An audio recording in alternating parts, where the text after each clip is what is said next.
যে আল্লাহর হুকুম যত মানব তত দামি হব, আর আল্লাহর হুকুম মানব না তো যতই দামি হওয়ার চেষ্টা করি। কোরআন এই উম্মতকে বুঝাইছিল, কিন্তু এই উম্মত বোঝে নাই। কোরআন বড় সুস্পষ্ট বুঝাইছিল যে ওয়ালান তারদা আনকাল ইহুদ ওয়ালান নাসারা হাত্তা তাত্তাবিয়া মিল্লাতাকুম। আল্লাহ ঘোষণা দিছিলেন উম্মতে মুহাম্মাদি, আমি তোমাদেরকে নিজের হাতে বাছাই করে উম্মতে মুহাম্মাদি নির্বাচিত করছি। কান খুলা শুনে নাও। আমি আপনাদেরটা জানি না, আমার ধারণা হলো আমাকে যখন আল্লাহ হাজারো না লক্ষ না কোটি মানুষের ভিতর থেকে যখন আমি আল্লাহর কুদরতি চোখে আসছি, তখন মনে হয় আমাকে উঠায়া বলছে তোকে উম্মতে মুহাম্মাদি বানাইলাম। এরকম বাছাই করছে। কোরআন বলে হুয়াজতাবাকুম, আল্লাহ বলে তোমরা আমার কুদরতি হাতে বাছাই করিত। ওই উম্মতকে আল্লাহ বলতেছেন লান তারদা। আমি যুবকদেরকে বলতে চাইতেছি, যুবক ভালো মতে শোনো, কাজে দিবে। যতই তুমি রঙিন হও না কেন অন্যের সাজে, দুই সম্প্রদায়ের সাজে যতই রঙিন হই না কেন, অন্যদের সাজে যতই রঙিন হই না কেন, আল্লাহর গ্যারান্টি বিন্দু পরিমাণ না, বালুর কণা পরিমাণ ভালোবাসা তোমাদের জন্য ওদের দিলে আমি পয়দা হতে দিব না, না, না, না, না। আমার সমাজ যতই ওদের রঙে রঙিন হোক না কেন,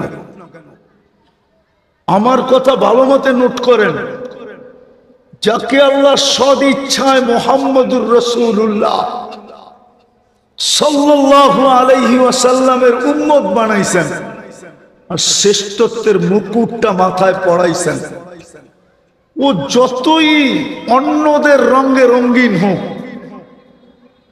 যতই রঙিন হোক, কসম খোদা আল্লাহ গ্যারান্টি দিয়া বলতেছেন লান তারদা। আপনি লান বুঝবেন না, লান উলামারা বুঝবে। কোন দিন তোমাদের জন্য বিন্দু পরিমাণ ভালোবাসা আমি হইতে দিব না। তাইলে যুবক, ওদের স্টাইলে চুল কাটা লাভ কি? ওদের সাজে সজ্জিত হয়ে লাভটা কি? দুনিয়াই শেষ। কয়দিন এইখানে ফেমাস হইলে আপনি কয়দিন ফেমাস হবেন আমাকে বলেন? দুনিয়ার ফেমাসত্বের ধারা দুইটা, যতদিন বেঁচে থাকবেন অতদিন ফেমাস, মরা গেলেন আর কেউ খবর নেবে না। প্রমাণ দিমু প্রমাণ। কার কার মা বাবা নাই হাত উঠান, নামান। একজনও হবে কিনা জানি না ডেলি মা বাবার জন্য 2 রাকাত নফল পড়ে। একজনও এখানে আছে কিনা আমি জানি না যাদের বাবা নাই মা নাই। তাইলে মা বাবাই যখন আপনার কাছে আকর্ষণের পাত্র এখন রইল না, তো আপনি মরার পরে কার কাছে আকর্ষণের পাত্র থাকবেন? 2 রাকাত তো পড়ি না। বাবা যৌবন না দিলে তো আমি যৌবন পাওয়ার কোনো প্রশ্নই ছিল না। আমি হাদিস দিয়া প্রমাণ দিতেছি।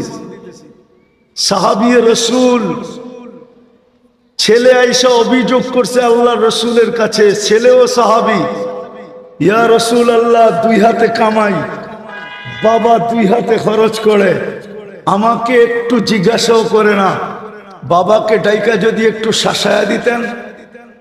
আল্লাহর রসুল লোক পাঠাইছে, যাও আর বাবাকে ডেকে নিয়ে আসো। আরেকজন সাহাবীকে পাঠাইছেন, যা বলছে আল্লাহর রসুল ডাকে, বলছে অবেলা, বলছে তা বলতে পারবো না। বলছে আল্লাহর রসুলের কাছে কে আছে? তোমার ছেলেকে বসা দেখছি। বাজ বাপের মন গায়া ফেলছে। যে কোনো অভিযোগ হবে, নাহলে অবেলা কেন ডাকবে? তো বাপ মনে মনে কবিতা পড়তে পড়তে যাইতেছিল, মনে মনে, না জিহ্বা হেলাইতেছিল না ঠোঁট নড়তেছিল। জিবরিল আলাইহিস সালাম আয়েশা বলছে, আসতেছে আসামি, সালাম দিবে, জবাবটা দিয়া কবিতাগুলা শুনে নিবেন। ওই কবিতাগুলা কিতাবে আছে, ওলামারা ইচ্ছা করলে পড়তে পারে। ওই কবিতা লম্বা কিতাবে আছে, খুঁজলে পাবেন আপনি। তো যেটা বলতেছিলাম, তো সালাম দেওয়ার পরে আল্লাহ রসুল জবাব দিয়া বলছে, কবিতা শোনাও। বলছে, আমি তো মনে মনে আবৃত্তি করতেছিলাম। মান আম্বা আকা, আপনাকে খবর দিল কে? আল্লাহ রসুল বলে, নব্বানি আল আলিমুল খাবির, আল্লাহ জানায় দিছে, বল কবিতা। কিন্তু আল্লাহর রসুলও জানা ছিল যে এই কবিতা আমাকেও কাঁদাবে, কেননা উনি আব্বাকে দেখেন নাই। মনের ভিতরে বাপের জন্য একটা শূন্যতা ছিল। তো আমি দুই চারটা শুনাইতেছি তর্জমা। সাহাবী বলতেছিল যে একা ছিলাম, ভাবতেছিলাম দুইজন হব, দুইজন হইলাম, তো দুইজন মিলেই ভাবতেছিলাম আমাদের কোল ভরবে। যেদিন তুমি জন্ম নিলে, তো দুজনেই বুদ্ধি করলাম যে আর আমরা আমাদের জন্য বাঁচবো না, বাঁচবো তো সন্তানের জন্যই বাঁচবো। প্রত্যেক মা বাবা কিন্তু সন্তানের জন্যই বাঁচে, ঠিক না? জানি না এখানে কোনো অটোওয়ালা আছে কিনা। প্রত্যেক অটোওয়ালা ডেলি 2, 4, 50টা না 100টা গালি খায়া বাড়িতে ফিরে, ঠিক না? মনে হয় বুঝাইতে পারি না।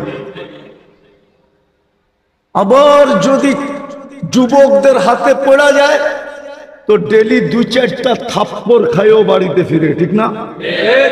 সত্য তো। কিন্তু পরের দিন তো উচিত ছিল আত্মমর্যাদা, এটাই বলা উচিত ছিল, করা উচিত ছিল যে পরের দিন আর অটোতে হাত লাগবে না। কালকে 100 গালি খাইলাম, 3টা থাপ্পড় খাইলাম, আজকে কেন আবার অটো হাতে নিব?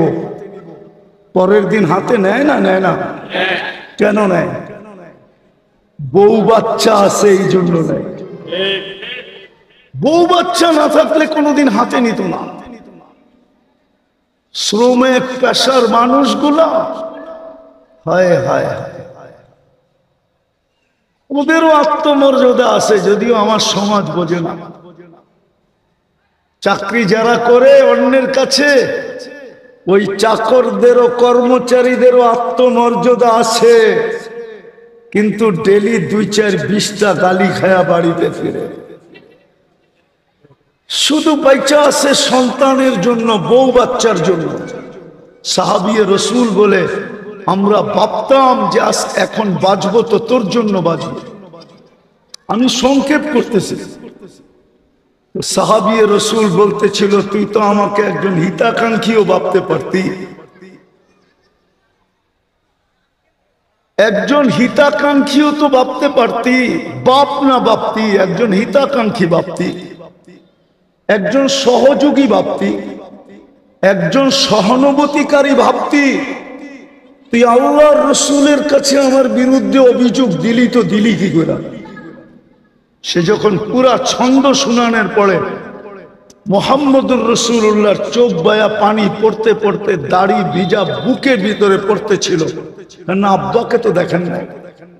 কবিতা যখন শেষ, যুবকের কলার ধরে বলছে, কুম উঠ, আনতা ওয়া আবুকা, আনতা ওয়া মালুকা লি আবিকা, উঠ, তুই আর তোর মাল তোর বাপের জন্য, তোর বাপের বিরুদ্ধে অভিযোগ।